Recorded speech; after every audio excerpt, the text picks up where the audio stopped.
This is Jocelyn at the Lyon Township Public Library, coming in from home actually today, and we are super excited to have Erin Yoon with us today. We are recording this session, so if there's anyone who prefers not to be on screen, you can always turn your video off. We are so excited to have Erin here. She is the author of an awesome new middle grade book, Pippa Park Raises Her Game. She grew up in Frisco, Texas, and got her BFA in English from New York University, and served as their president of its policy debate team, which came in handy when she got a job as a debate consultant for What the Constitution Means to Me, which was a Tony-nominated Best Play on Broadway. She's a member of the Society of Children's Book Writers and Illustrators and has written reviews and articles for Book Bros. She currently lives in New York City, and she used to play basketball as a middle grader. She is obsessed with personality quizzes and takes them for her characters. She's half Korean and half Polish Germanic, sorry. And she tried out for a Quidditch team but didn't make the cut. We're so excited to have Erin here today to tell us a little bit about Pippa and anything else she wants to tell us. Awesome. Thank you so much for the introduction, Jocelyn. And thank you to the Lyon Township Public Library for just hosting this. I'm so grateful for all that y'all have done for me. And so I'm going to share my screen with all of y'all. So just let me know if you can see this and if it works for y'all. Good. Okay, awesome. That's great.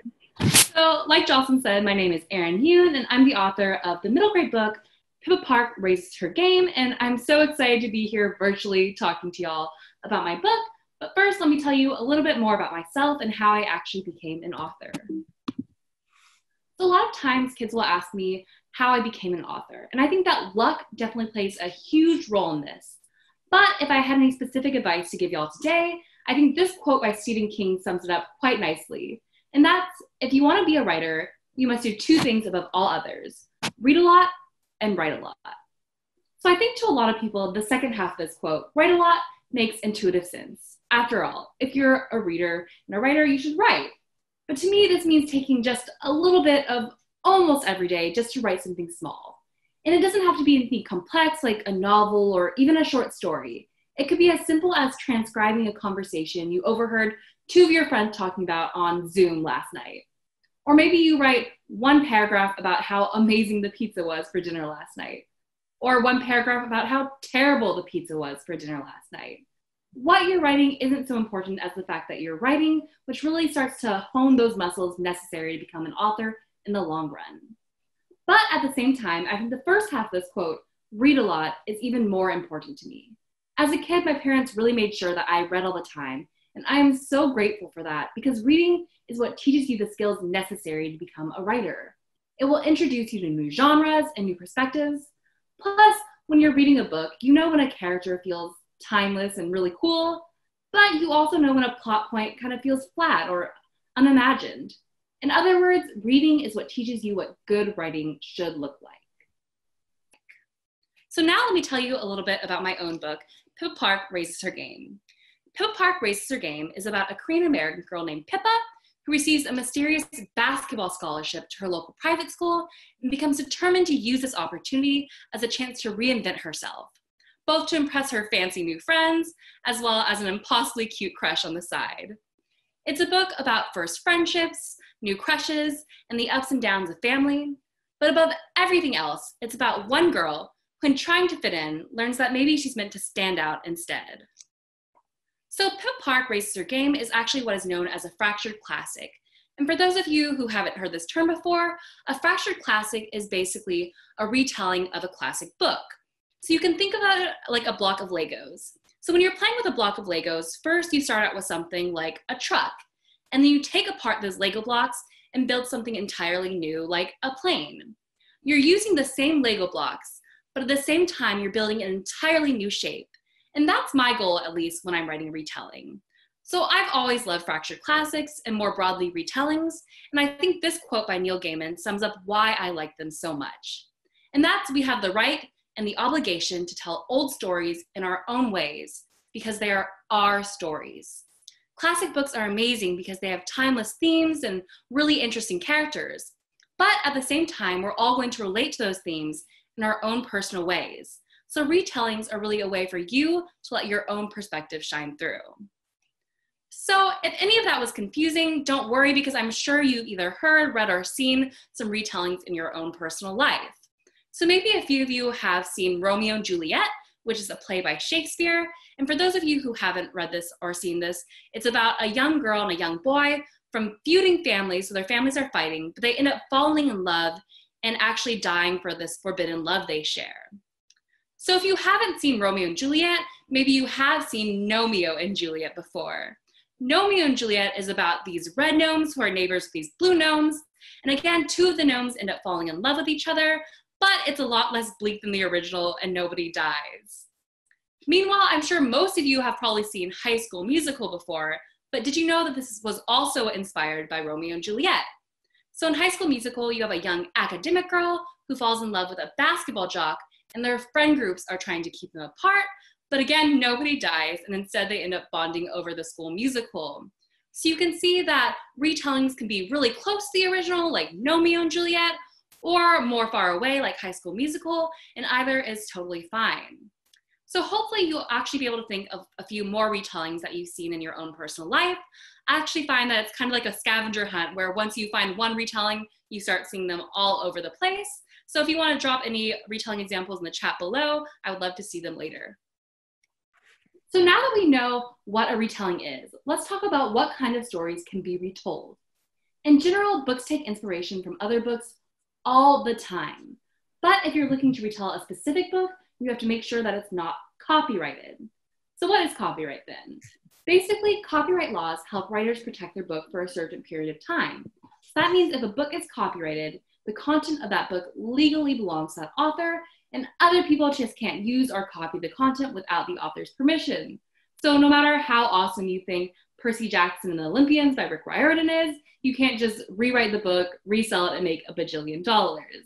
Likewise, you couldn't just write a book called, say, Percy Jackson and the Olympians about a boy who goes to Camp Quarterblood and make $1 bajillion, because that would also be considered copyright.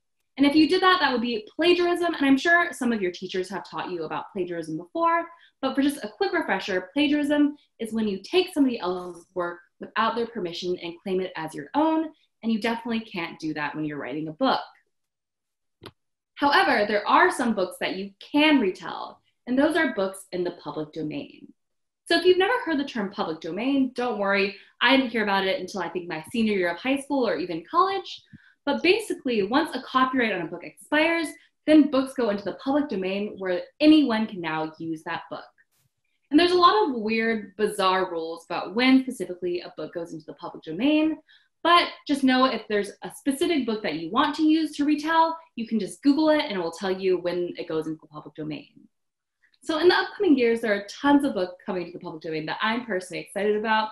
But one of my favorite books, The Great Gatsby, actually enters the public domain in 2021. So that will be super soon that we'll be seeing tons of retellings of The Great Gatsby just flooding the shelf. So I'm really looking forward to that. And I know that the copyright and the public domain, we kind of zoomed through that. So if anyone out there has any questions about either of these two things, feel free to drop them in the chat and we'll get to them later. And then if not, I'll move on to the next slide. Okay, so now let's talk about what makes my book, Pippa Park Races Her Game, a fractured classic of great expectations. For those of you who haven't read the book Great Expectations, it's a very, very big book, bigger than my head, by a man named Charles Dickens, and it's about a boy named Pip who receives help from a mysterious stranger who gives him the funds necessary in order to become educated. And in a lot of ways, Pippa Park Races Her Game has similarities to Great Expectations. Both books start out with a very mysterious stranger. In Great Expectations, Pip encounters a criminal in a cemetery, and it's a very tense, kind of eerie situation. And I won't spoil the book for you if you want to read it, but there is a lot of intrigue about who exactly this cemetery stranger is and what role he plays in Pip's life. And Pippa Park Raises Her Game, on the other hand, Pippa meets a very mysterious teenager in the woods. And he's not a criminal or anything like that, but he is playing the violin, of all things, in the middle of a thunderstorm in the forest, which is really strange. And again, I won't spoil the book for you, but there is a lot of intrigue about who this teenager is and what his role in the book is. Both books also feature a very unfriendly love interest. I don't know if any of you have ever had a crush before, but Pippa definitely falls head over heels for her tutor, Elliot. She just thinks he's the cutest boy in the world, and she's determined to make him fall back for her, even though he's actually not the nicest person to her. He's actually a little bit unfriendly and rude, which is kind of another similarity with Great Expectations. Both books also feature themes of ambition and opportunity. Pippa's determined to become the world's best basketball star, and she won't let anyone stand in her way. And finally, a lot of the family relationships are very similar. So in Great Expectations, Pip's older sister's husband is a man named Joe, and he's just the sweetest, most kindest man and a great father figure to Pip. And I like the relationship so much that I want to copy it for my own book. So Pippa's brother-in-law is a man named Jean-Paul, and he's also just the sweetest, most humble man that you'd ever hope for a brother-in-law, and always there to listen to her or even give her some snack money when she's feeling particularly down. But at the same time, you want your retelling to have lots of twists and turns, so there are a lot of ways that I made Pippa Park unique as well. And one of the biggest changes is that Pip is now Pippa, a spunky 12-year-old first-generation Korean-American girl with a passion for basketball. Another difference is that my book takes place in modern times, which might not sound like a huge deal at first, but Dickens definitely didn't have a cell phone back in the 1800s, and he definitely didn't have social media, both of which play a pretty big role in my own book. Another change is that, unlike Pip, Pippa isn't an orphan. Her mom actually lives in Korea, so she's not dead. I thought having both of her parents dead was just a little bit too grim for my book, so Pippa just lives with her sister in Massachusetts. And finally, most of the third part is dramatically different. I often find that when you're making a retelling, the beginnings start out pretty similar because you're feeling fresh and inspired, but as you get to know your characters more, they actually start to make their own choices, and they might actually take your book into a different direction that you may not have originally expected, which I always find really fun. So in addition to being inspired by Great Expectations, I also took a lot of personal inspiration from my own life. So I'm half Korean, and a lot of the details from my own childhood made their way into Pippa's life as well, such as our favorite dramas or the food that we love. So one of my favorite dramas in about 8th or 9th grade was Boys Over Flowers. I don't know if any of y'all have watched that, but I was obsessed. I think I watched it like 3 times in 1 year. And back in the day, I had to kind of search for it illegally online, but now it's actually both on Hulu and Netflix, so it's really cool to see how much more accessible K-dramas have gotten just in the past like 10 years. Another thing that me and Pippa share in common is some of our favorite foods.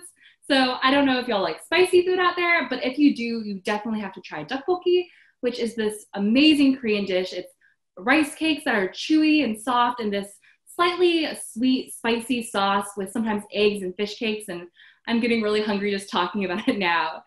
And I might also be just a little bit biased, but I think that Korea has some of the best ice cream in the world. So over here on the right, you can see my favorite watermelon popsicles, which if you have an H Mart or anything like that near you, I definitely recommend checking out because they're just delicious.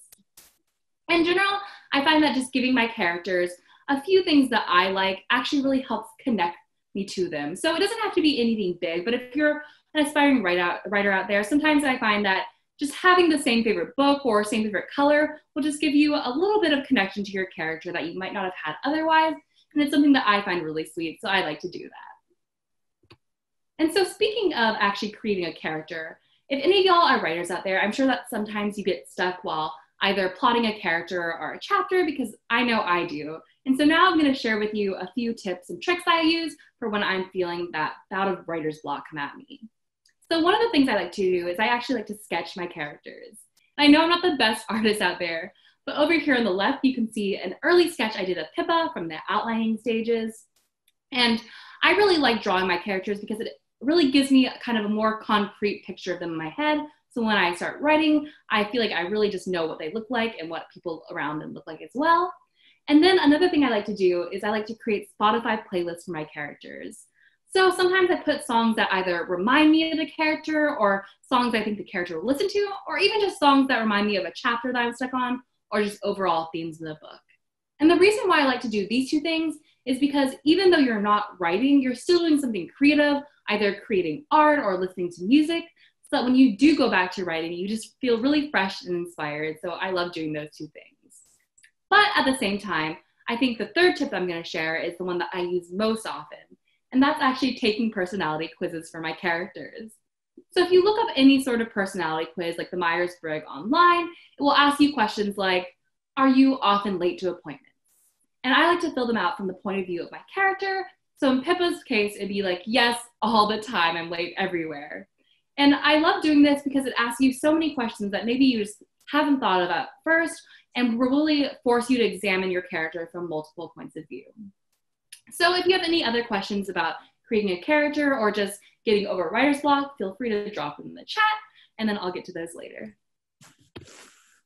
Okay, so in a second, we're going to actually review point of view and then go into making our own retelling together. But first, I just kind of wanted to walk you through the process of going from a first draft to a finished novel. I think it's really important to remember that no book, or at least almost no book, is done after the first draft. So first you write, and then you edit, and then you edit, and then you edit a little more, and you get the picture, but it's a whole lot of editing. So I wrote the first draft with Pippa in about 3 months, I think, after outlining and everything like that. And then the editing phase took about 3 times as long as that. So I spent way more in the editing phase than I did in the actual first drafting phase. And a lot of times kids will find that kind of discouraging, but I actually really find it inspiring because a lot of times people will finish their first draft of their novel and they'll read it and be like, well, this isn't as good as what I see on the shelves. But that's because no book after the first draft is ever as good as what you see on the shelves. Editing is really what makes the book shine. So if you get to the point where you've actually finished the first draft, you should feel incredibly proud of yourself because most people don't even get that far, and then you should get to editing.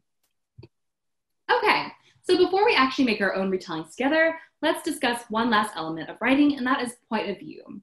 So I'm sure some of your teachers have taught you about point of view before, but let's review what point of view is. So point of view is the voice in which a story is told and its relationship to the events in the story.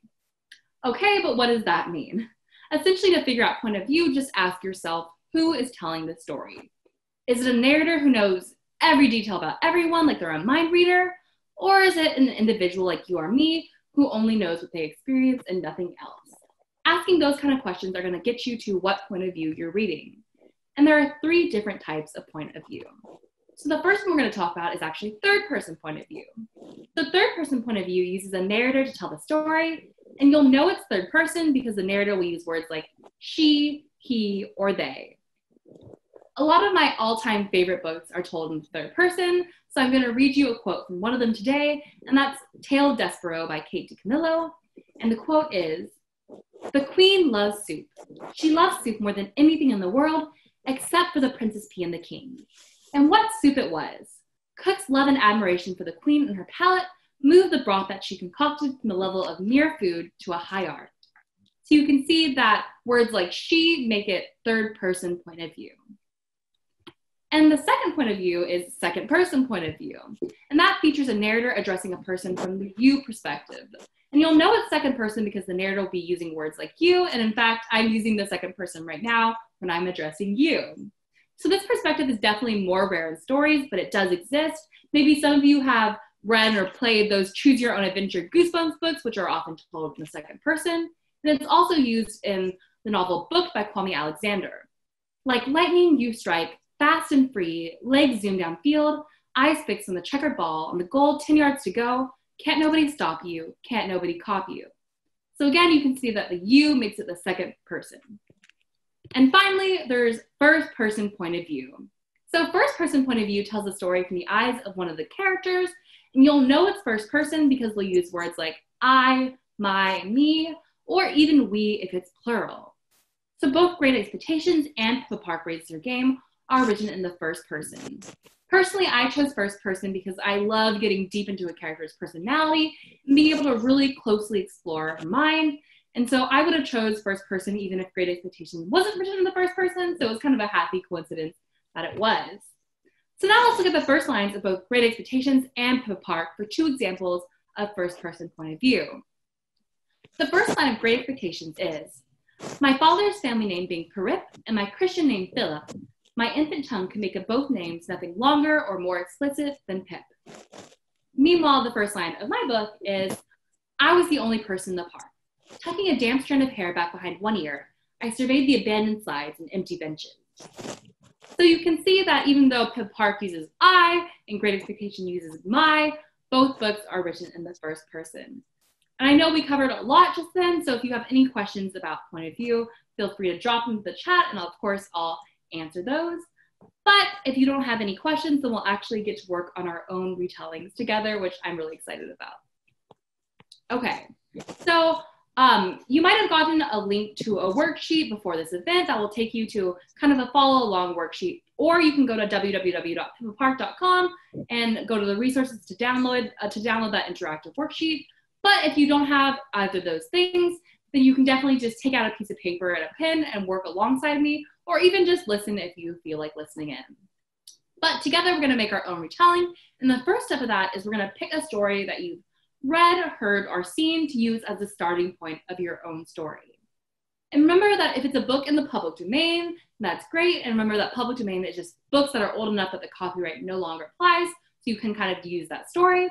But right now, since we're just doing this as a fun exercise together and you're not actually selling your story, it's also fine to choose a modern book. So I'm going to choose Percy Jackson and the Olympians, the first book, The Lightning Thief by Rick Riordan, because I think that's just a super fun, adventurous book.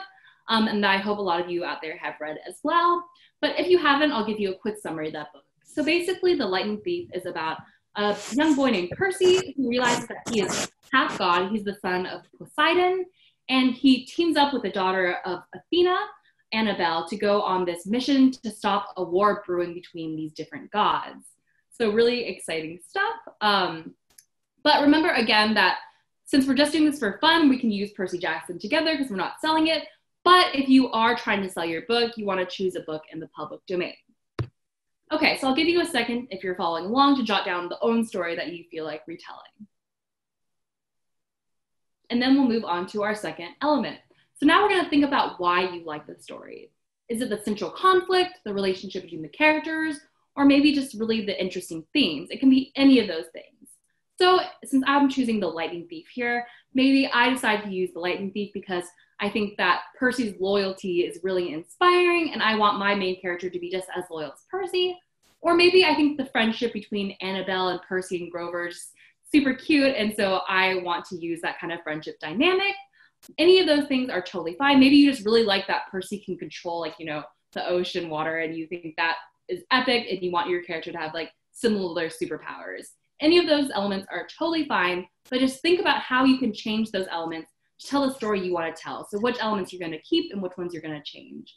And the reason why I like to write down the elements of what I like before I start a retelling is because oftentimes when you're writing a retelling, it's so easy to lose track of why you chose that story in the first place as you get kind of bogged down in other details.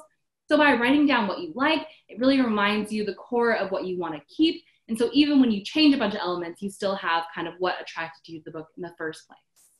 So again, I'll give you a few seconds to just jot down things you like about your story if you're following along. And if you're watching this later, feel free to pause. Yeah, definitely. I know my gaps are pretty short. Okay, so the third step is we're going to brainstorm who the main character is in your book and their personality, what you like about them, what you change about them, just everything like that. And remember that they don't have to be the main character of the book you choose. For example, maybe some of you have watched the play Wicked, and that's a retelling of The Wizard of Oz, but it's from the point of view of the Wicked Witch of the West and not Dorothy. So that one's actually told from the villain of the story. So maybe for The Lightning Thief, you actually choose Luke as your main character because you think that he has a lot of interesting backstory that you want to explore, and you think it will bring a lot of complexity to the book. Or maybe it's not the villain or the hero of the story. Maybe you think that Annabelle is just super smart and you really want to see more of her perspective, so you choose Annabelle as your main character. Or it could be literally anything or anyone you want. So maybe you decide that the entire book series, a little bird was following these kids along, and you want to tell your story from the point of view of this random blue jay bird that, you know, has that omniscient narrator feeling. So it really can be anyone or anything in the book, but be creative as you want with that. Again, I'll give you a few seconds. And then after you think of your main character, you just want to brainstorm everything about their personality, get close to them. So that's what they want, what they fear, maybe even what their favorite flavor of ice cream is. All those details are going to help you get closer to your character, which I think is really important when you're writing a book. Okay, so our almost final step is we're going to choose your point of view. So this means, how are you going to tell your story? We focused a little bit about the content of the book before, but now point of view is really about the form of the book. So if you really want to get inside your character's head, then maybe consider first person I, my, me, because it allows you to be inside their brain directly thinking what they're thinking. Or maybe you want your reader to have as much information as possible, and so you choose third person he, she, or they, and you want to kind of jump into different people's minds. Or maybe you just feel like a challenge and want to do something really unique, so you choose the second person you, and you think that will be really fun. I don't think there is a bad point of view. I have my personal preferences, but I think that all point of view are great. It's really just about choosing and justifying why you decided on one point of view over the other, because to me, there's nothing more frustrating than getting like 150 pages into your book and being like, maybe this should actually be third person instead of first person, and then having to change every single pronoun from your protagonist into a different one. So I always like to nail down my point of view before I get started. So again, I'll give you a couple seconds to maybe choose why you chose a different point of view over the other, and just jot that down. And then finally, you come to the last step, which is to simply write the first chapter of your story. So you're all ready to go with the first chapter of retelling, which I hope y'all will have fun with that on your own at home, because I really love starting a new retelling. I think it's a really exciting process to me. And so I hope that y'all will be inspired to do that as well. In a second, I'll take questions, but first I just want to go over some of the main takeaways from today. So one, we learned what a fractured classic is, which is when you take a story and change it to tell a new story. Again, you can think of it like a block of Legos where you start out with one shape and then use the same Lego pieces to build an entirely new shape. Then we talked about character development, which is just finding ways to get inside a character's head. And I gave you a few of my own tips I like to use, which include drawing my characters, creating Spotify playlists for them, and even taking personality quizzes for them.